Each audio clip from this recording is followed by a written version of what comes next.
Who was the first explainer? Gosh, maybe like Aristotle. Oh, I did not know that. Welcome originals to the Outer Rim. I'm George Hammer, and this is the Content Cantina, the place where Ewoks do the moonwalk, as long as that moon is Endor. At Vox, you guys are somewhat famous for the explainer.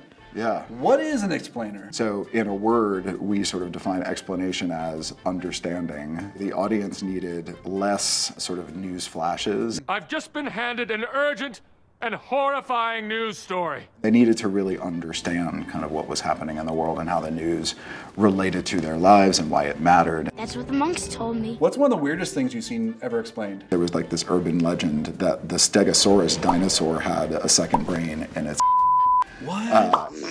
and apparently that has been debunked thanks to the explainer video that we created. So does everything need explaining? No, in fact, we often have a lot of clients that come to us and they say, we have a new product and we want to do an explainer on it. And we say, okay, well, tell me about the product. And they say, well, it's 10 times faster and it works this much harder. And we're like, okay, well, that's something that you can communicate in an ad. Introducing Bob Ross Chia Pet. Right. And is not necessarily innately curious to people. Guys, where are we? How much time do you spend on the pre-planning and trying to develop what you're going to explain? Quite a bit. Actually crafting a story that satiates curiosity and kind of peels back the curtain behind a particular topic. Pay no attention to that man behind the curtain.